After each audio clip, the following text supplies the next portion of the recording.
They are often litigated, reduced, or vacated. We use available public records, news accounts, and press releases. We cannot warranty or guarantee the details of any of the stories we share, since we are not directly involved with these stories, at least not most of the time. Enjoy the show. This show is brought to you by Safety FM.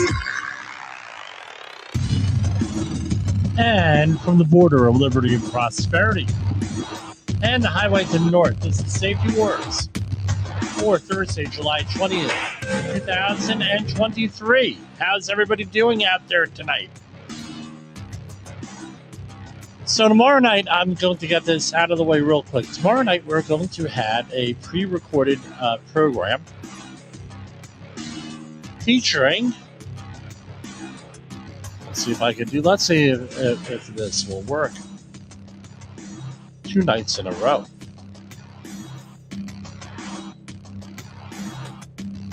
Hold on. We're going to have Gavin Coyle here. Tomorrow night, we did an interview a couple of weeks ago with him. He's promoting his new book, Workplace Safety on a Budget, which is for free on Amazon Kindle. We go, hey, it's not Safety Wars unless we go all over the place. Right? So, that's going to be your pre-recorded interview. Tune in, obviously, and we are on TuneIn. How's that? We're not live on TuneIn, but we are, podcast is there and on iHeart. You easily got onto those. Plus our regular streaming services here. Pay us a visit. I tell you what, I'd really appreciate it if you could like and share every one of these. Doesn't matter what platform you're on. Just like and share us. It helps. Makes me feel warm and fuzzy at a minimum.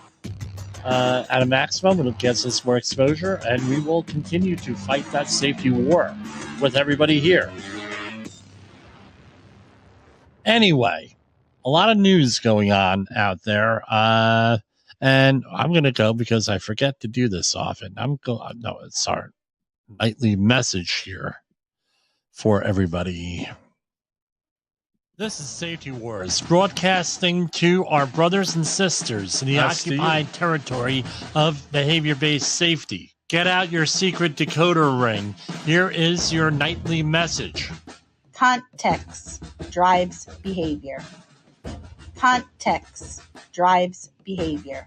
That's right. Context drives behavior. Learn what the context of your accidents and incidents are, and of your learning team, whatever you're out there doing, and consider that. Nothing is ever cut and dry in this field. Well, what else do we have here? A lot going on tonight. 54 years ago, right? 50, and I know I'm going to get comments on this, but 54 years ago today was the moonwalk, the first moonwalk. On July 16th, 1969, the spacecraft Apollo 11 prepared to launch a crew of 3 astronauts into space in the history books. So they landed 54 years ago tonight, or this afternoon, I should say. And again, something, I tell you what, the guys had stones the size of a planet out there to go and do this. It's incredible. Out there, and it still inspires people till today. I know in my generation, everybody wanted to be an astronaut. Now, in today's generation, they doubt that this ever occurred. Well, Jim, that's not fair. Well, yeah, it is fair. I hear it all the time. It's the same people who think that the World Trade Center building was disintegrated by a particle beam weapon. Right, and all that conspiracy. I mean, people got all upset with me back at the time. I said, look, and then you were explained to people and everything else, blah, blah, blah, blah, blah. Unbelievable. Now, today, and I will cover politics here, presidential politics. We'll probably do more. I'm thinking about another podcast dedicated to the presidential race. with today said Senator Robert F. Kennedy Jr. Had testimony in front of the Congress. I'm going to share it on my Facebook page here. Something really important that he mentioned: shadow banning, cancel culture. I don't know if he really mentioned that for sure in those words, but basically how we are being manipulated. And as we know, you're part of the safety war is being manipulated. We're all being manipulated here. Sins of omission, the prior generation might have called them. I know we are on later, and we're on safetyfm.com, the live show. We're going to break away for the outro, for the ending credits here, and then we're going to continue with the streamer until we're not continuing with the streamer, with the video. I wanted to have some clarification from last night. One of our listeners, Alicia, out of South Jersey there, had said that the LinkedIn feed, there was some issues with it. I can't really do anything about it because when I downloaded everything got everything straight, everything looked good. So I don't know, because I upload to 3 other platforms here that I cannot stream to. Brighteon being one, Gab being the other, and Rumble being the third. And everything looked good on there. So, again, the podcast came out good too. So find us on your favorite podcast network. US, I wanted to, so because we could not get a good signal, here's what I wanted to review. I'll read this again. Department of Labor announces rule expanding submission requirements for injury, illness data provided by employers in high hazard industries. The U.S. Department of Labor today announced a final rule that will require certain employers in designated high hazard industries to electronically submit injury and illness information that they are already required to keep to the department's OSHA. Final rule takes effect on January 1st, 2024, and now includes the following submission requirements.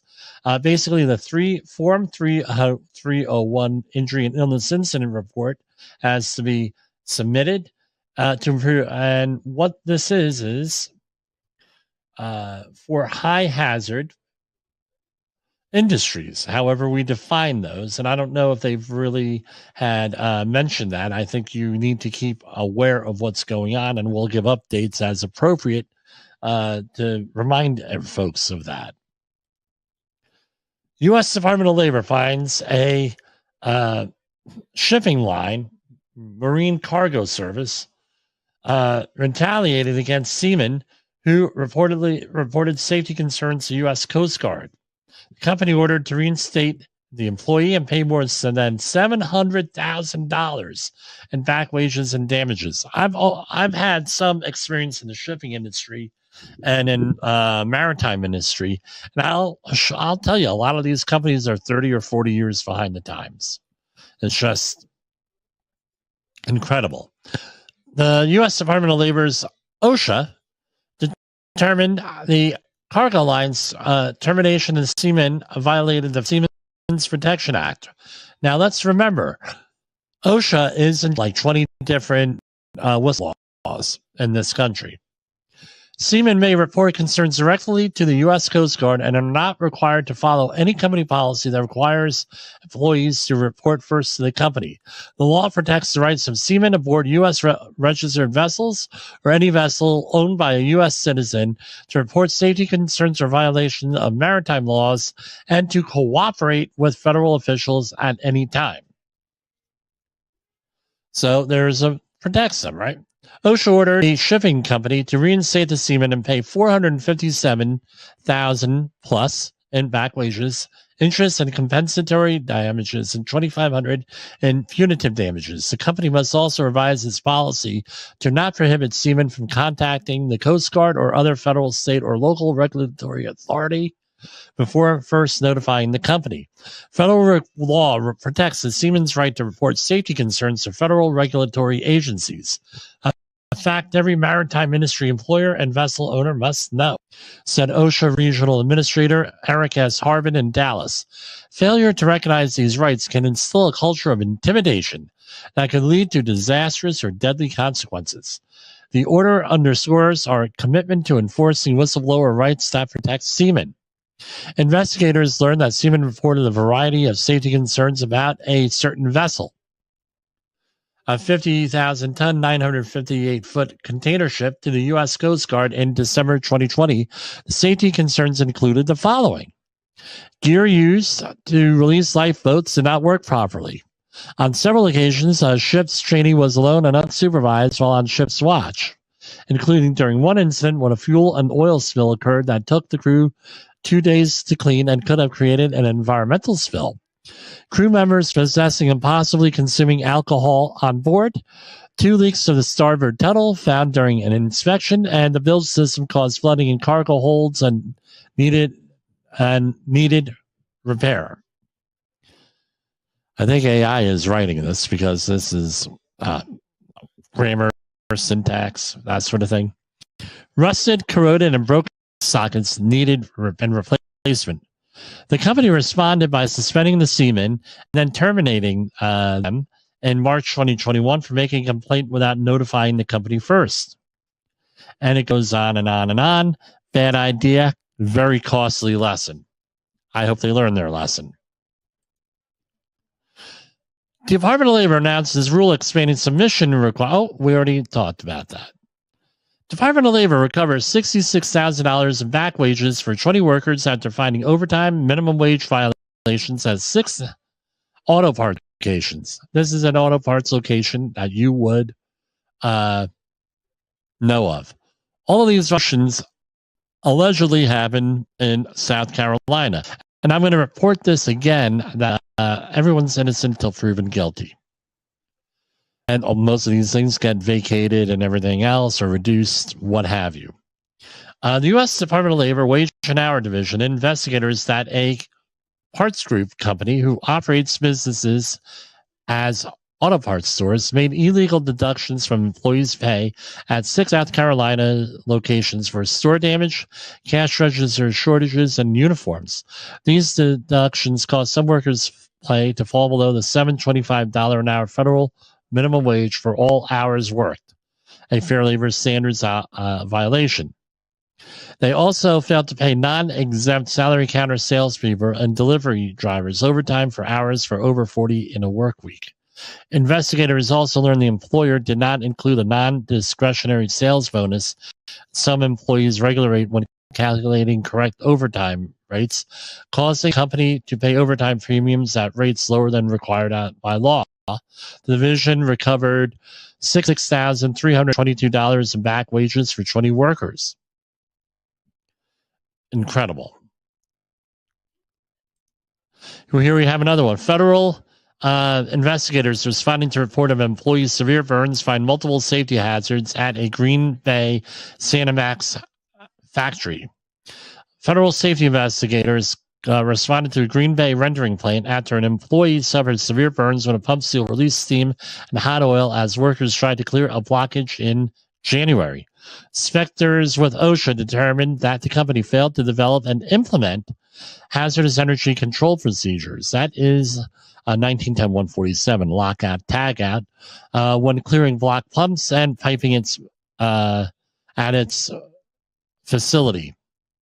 OSHA also found all this other. So let's just go right to the thing, the citation letter. So this happened in January. Apparently, the closing conference was sometime later because the letter is dated July 19, 2023.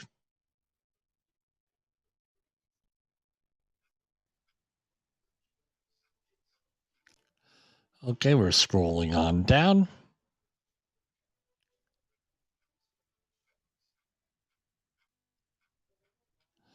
Wow, a lot of front material here. Company name, and we're not going to mention that, and this was in Green Bay. It was a type of violation serious. It was a violation of the general duty clause, where the employer did not furnish employment in the place of employment which were free from recognized hazards. On or about January 27th, the employer did not ensure employees recovered from or protected from severe burn hazards due to potential contact with non-insulated or unguarded metal steam pipes, tallow pipes, and holding tanks in the main room, and the 60,000 and 80,000 kilowatt rooms. The metal pipe, 60K and 80K rooms, whatever those are. I imagine they're electrical rooms. The no, those are not electrical. No, sorry, 60K and 80K rooms, whatever those are. The metal pipe and tank temperatures measured above 266.3 degrees Fahrenheit. I'm going to make a note that the pain threshold is usually 137 degrees, so this is well in excess of that. Among other methods, feasible and acceptable means of abatement include, but are not limited to, insulating hot pipes and tanks with insulating material and or isolating hot pipes and tanks with barrier guards to prevent employee contact, as described in ASTM standard C 105520, 14,733. Citation item 2, serious, 1910.25. The stairs were not at uniform riser heights, $9,800. Citation item 2B. The employer must ensure that stairways and platforms are at least the width of the stair and at least 30 inches in depth as measured in the direction of travel. They must have really pissed somebody off here. $0 on that one. Citation 1, item 3. Unprotected sides and edges is a walking and working surface violation, right? General industry, 4 foot. You need something. All right, $12,278. Citation 1, item 4A was lockout, tagout, no procedures, $15,625. Citation 1, item 4B, no procedures, and there, de minimis, 0. Citation 1, item 5A, no equipment guarding. This one was $15,625. Citation 1, item 5B was 0. No guarding again. Citation 1, item 6A, serious violation, no guarding, $9,822. And 6B, no guarding, that was $0. Citation 1, item 7A, conductors entering cutout boxes, cabinets, or fittings shall be protected from abrasion and openings through which conductors shall enter. Conductor's central shall be effectively closed. So exposed wiring, $12,278. Citation 1, item 7B, type of violation serious. Pull boxes, junction boxes, and fittings shall be provided with covers. Right? No fine on that. Now, this is where it gets expensive. Type of violation, repeat serious. The employer must ensure that all places of employment, passageways, storerooms, service rooms, and walking working surfaces are kept in a clean, orderly manner. It's basically housekeeping.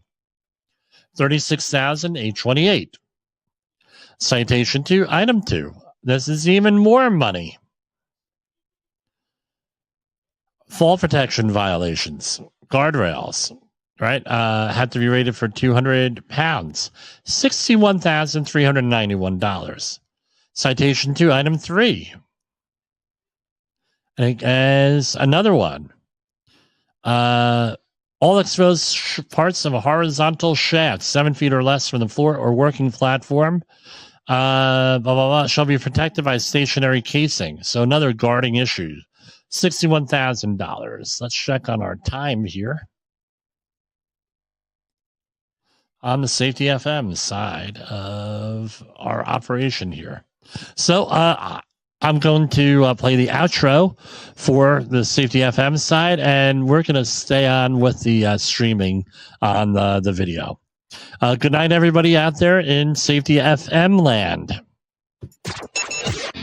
The views and opinions expressed on this podcast are those of the host and its guest and do not necessarily reflect the official policy or position of the company. Examples of analysis discussed within this podcast are only examples. They should not be utilized in the real world as the only solution available, as they are based only on very limited and dated open source information. Assumptions made within this analysis are not reflective of the position of the company. No part of this podcast may be reproduced, stored in a retrieval system, or transmitted in any form or by any means, mechanical, electronic, recording, or otherwise, without prior written permission of the creator of the podcast, Jalen. Okay, we are back. So I'm putting on that Green Bay, Wisconsin thing onto a friend of mine in Wisconsin. We'll take care of that in a minute. Okay. So, hold on. We're going to go to commercial break while I take care of this. In the professional safety community, communication and planning are just a few keys to your program's success. The question many practitioners have is, where do I start? Dr. Jay Allen, the creator of the Safety FM platform and host of the Rated R Safety Show, has built a global foundation to help you along the way. Go to safetyfm.com and listen to some of the industry's best and most involved professionals, including Blaine Hoffman with the Safety Pro, Sam Goodman with the Hop Nerd, Sheldon Primus with the Safety Consultant, Jim Pozell with Safety Wars, Emily Elrod with Unapologetically Bold, and many others. As individuals, we can do great things, but as a team, we become amazing. Dial into safetyfm.com today and surround yourself with a powerful force of knowledge and support.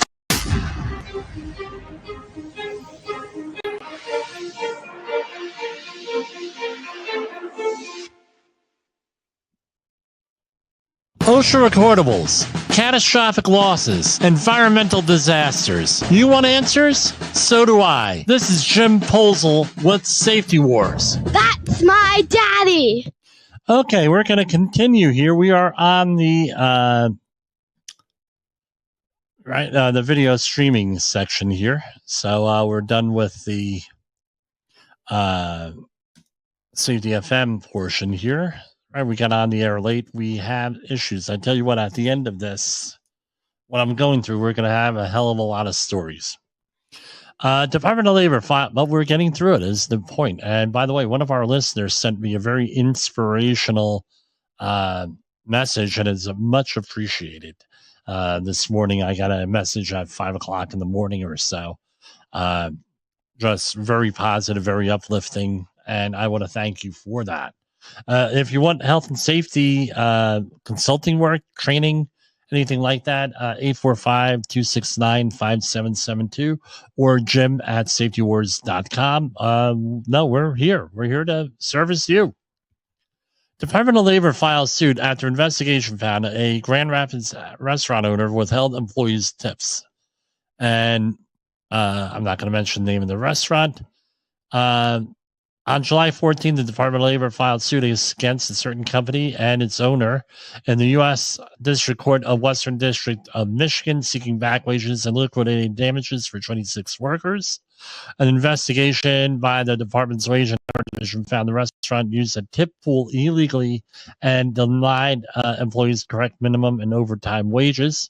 The department alleges the company owes $75,402 in back wages to 26 workers after investigators found the company violated provisions of the Fair Labor Standards Act when they did the following. These were what is alleged, including the owner, who served as manager along with cooks, dishwashers, and a tip pool customarily used for servers and bartenders, made illegal deductions from servers' pay for uniforms, aprons, name tags, and lost items such as cooking utensils and eating utensils, resulting in employees failing to earn minimum wage. Failed to pay servers time and 1/2 their cash wage in periods when the employer claimed a tip credit. The employer should have paid the time and 1/2 the employee's regular hourly rate. Paid cooks a flat rate, denying them overtime for hours over 40 hours in a week.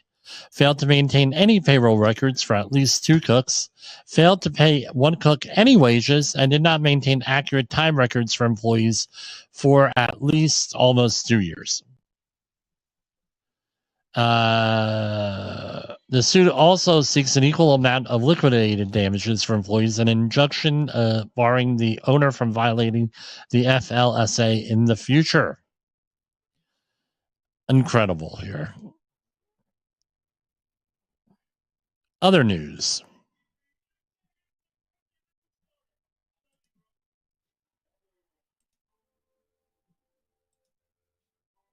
Large oil spill recorded near the site of Pemex platform blast in the Gulf of Mexico. Petroles Mexicanos is responding to an oil spill in the Gulf of Mexico near the site of a deadly explosion at one of the state-owned company's natural gas platforms. A scientist detected the leak on July 4th, days before the blast off the coast of Mexico's Campeche. Greenpeace and others said in a statement. The spill was about 400 square kilometers earlier, 154 square miles earlier this month, and may have grown to about 2/3 the size of Mexico City. Pemex confirmed the spill in a statement, but said it was far smaller than any groups mentioned. Again, Gulf of Mexico. I don't know. Got to be an investigation here. Find out what the hell happened. I'll say that much. 16-year-old dies in an accident at Mississippi poultry plant. This happened on July 18th. Rest in peace. But again, this is a issue here with younger workers getting taken advantage of, not knowing their rights. A teenage boy is dead after an accident at a poultry plant in Mississippi. The accident occurred around 8 p.m. on July 14th at the I'm not going to mention the company name, and plant in Hattiesburg. According to a press release from the company, an employee conducting sanitation operations died from injuries sustained in the accident. Forest County Deputy Coroner Lisa Clem identified the employee as a 16-year-old Hispanic male from Hattiesburg. He was pronounced dead at the scene. Clem said the coroner's office did not notify the teen's family, but withheld his name to his age and ongoing investigation. However, friends and family of the teenager identified him in social media posts as Duvan Perez. He was a student at the time of his death. The cause of death is pending an autopsy. In the company's press release, the manager expressed condolences on behalf of the company, the teen's family, and friends. Our employees are our most valuable asset, and safety is our number one priority. We strive daily to work as safely as possible and are truly devastated whenever an employee is injured. Officials are looking into how a 16-year-old was able to work at the plant. By federal law, minors are barred from working at meat and poultry plants due to the Department of Labor's declaring types of work jobs as particularly hazardous or detrimental to their health and well-being. The Fair Labor Standards Act is like the 5th story tonight on here, right?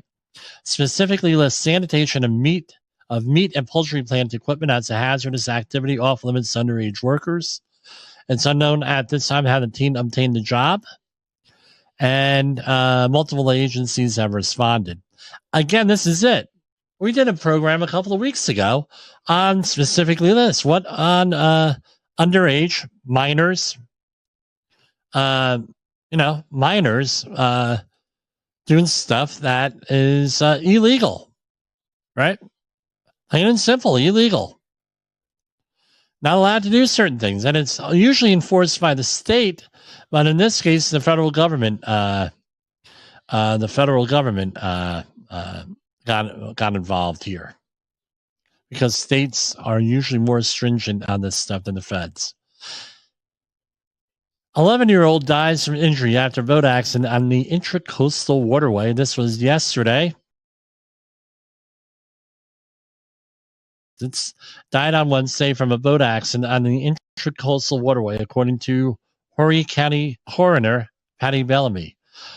Olivia Knighton reportedly died at a local hospital due to injuries she sustained in the accident. Bellamy added that the accident happened around 12:15 p.m., just afternoon, near Waterway Avenue in Little River. It's being investigated right now.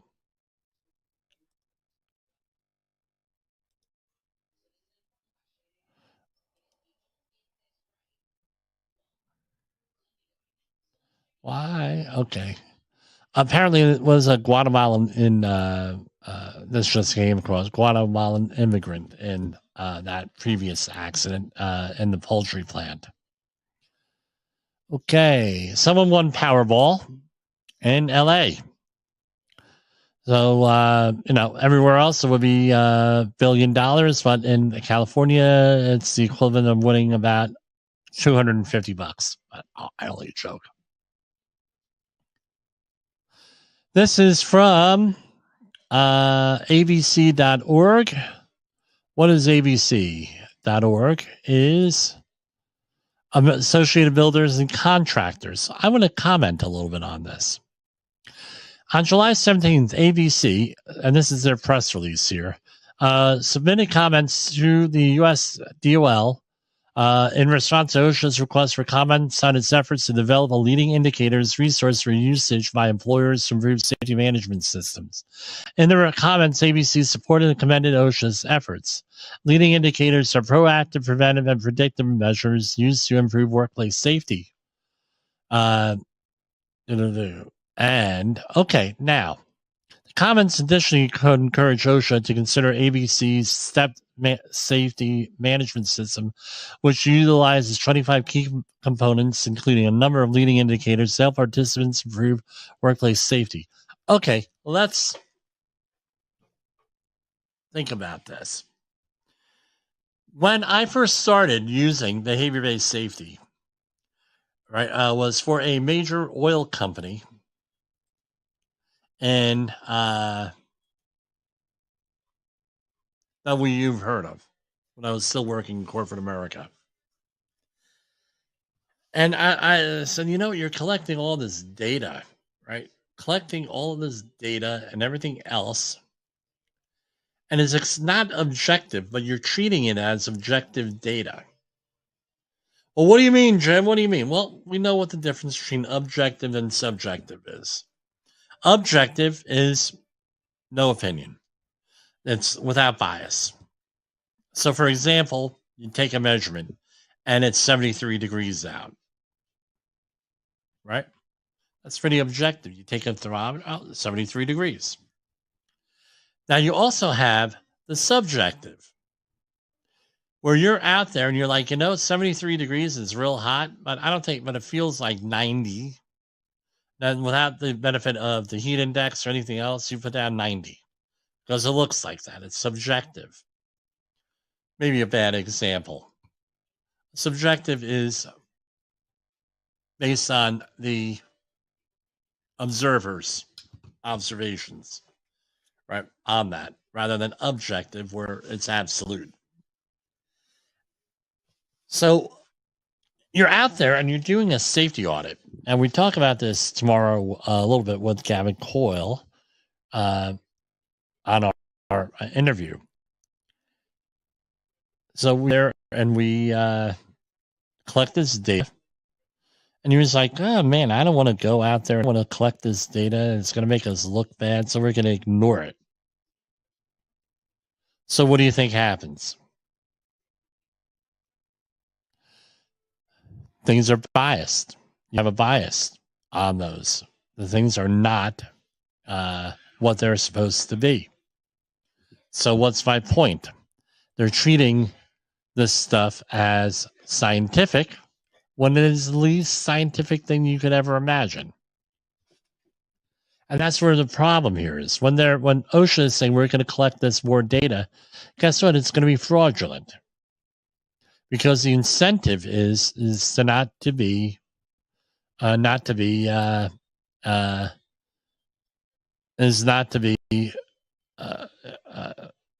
completely upfront and open, because there's going to be penalties.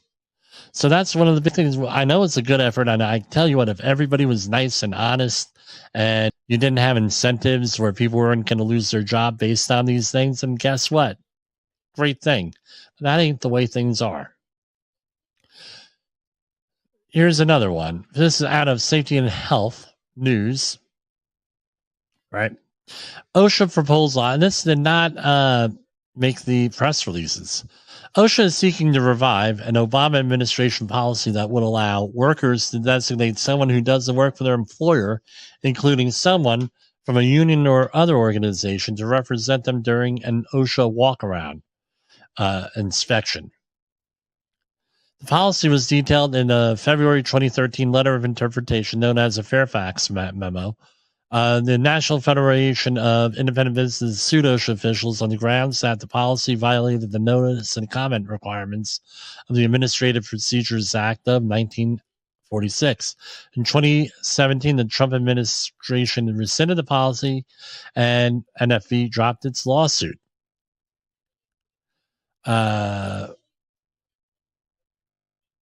So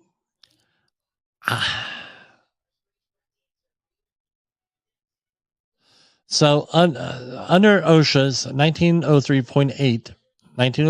subpart 8, a walk-around representative shall be an employee of the employer. However, the regulation also allows an OSHA inspector, also known as a compliance, safety, and health officer, to make a judgment call on whether a third party can participate in the walk-around. I tell you what, I don't agree with that. A lot of things go on. I've worked on a lot of right, they're saying if in the judgment the compliance officer and health officer good cause of shown why and accompanied by a third party who's not in employment of an employee of the employer is reasonably necessary to conduct an effective, thorough physical inspection of the workplace, such third party may accompany the compliance, safety, and health officer during the inspection, the regulation states. Does it really state that? Let me go on over to 1903.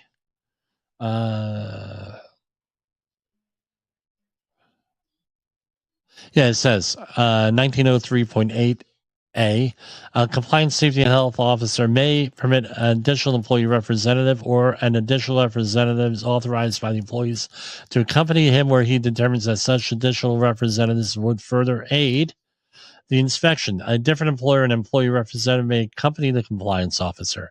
Here we have compliance, safety, and health officer shall have the authority to resolve all disputes as to who is the representative authorized by the employer and employees for the purpose of this section. If there is no authorized representative of the employees, or if the compliance, safety, and health officer is unable to determine with reasonable certainty who is such a representative, you shall consult with a reasonable number of employees concerning matters of safety and health in the workplace. Here we go, 1903.8C. And let me go over, I'm going to share this.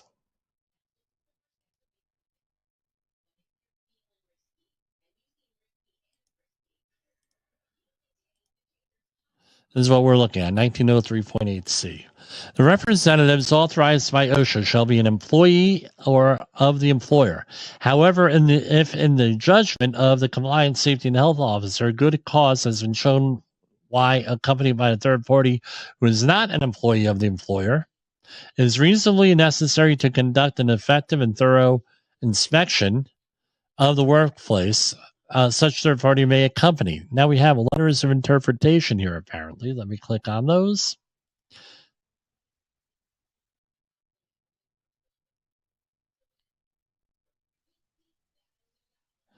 All right. Now, I disagree with the regulation here.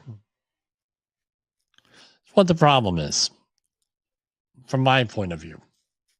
I've been on jobs where people have just come onto the job site, have bypassed all different types of stuff on the job site, like PPE requirements, and you have no enforcement authority against these folks under this regulation.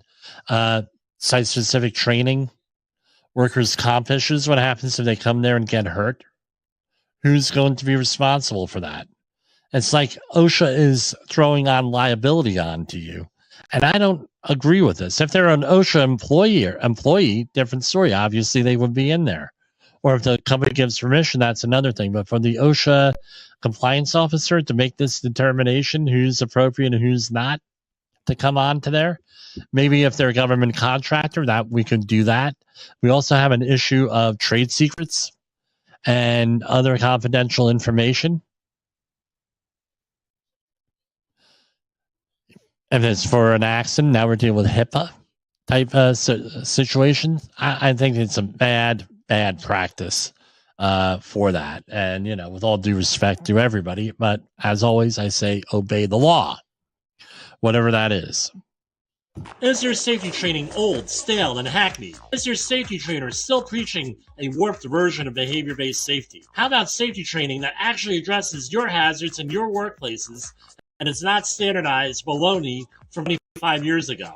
Contact the Safety Wars team at safetywars.com or call Jim Poles at 845-269-5772. Remember, if you're receiving this message, you are the solution to unsafe workplaces. Okay, I have here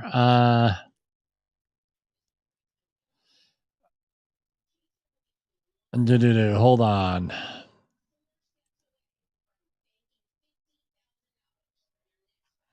All right. OSHA 3030. I know it's not on the Safety FM network, but I mentioned this podcast here. It's OSHA 3030. Keller and Heckman partner Manish Rath hosts OSHA 3030, a webinar series that covers OSHA issues in roughly 30 minutes. And I tell you what, this is a pretty good podcast, but they cover this in May 19th with us in some of the older episodes here with this, and with this specifically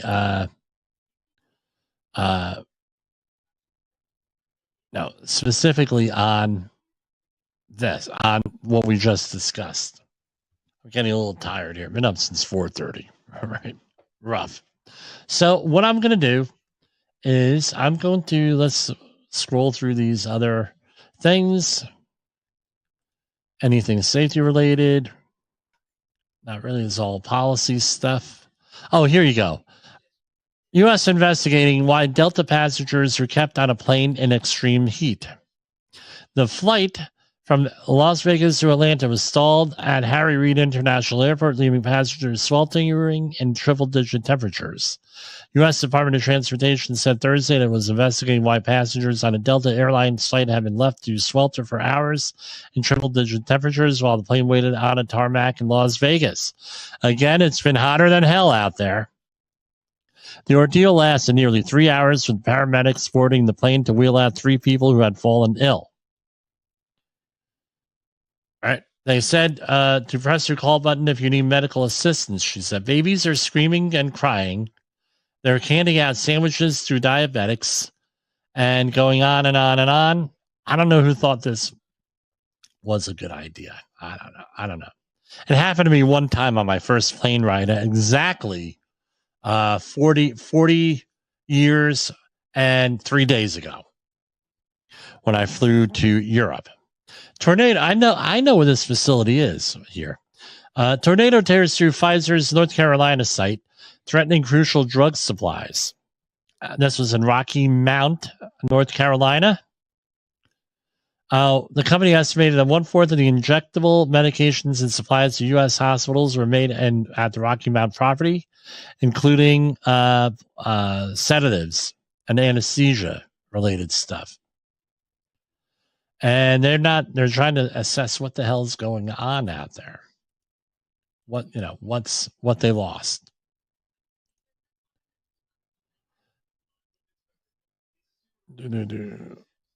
Okay, that's all we got for tonight. And I will do our outro again.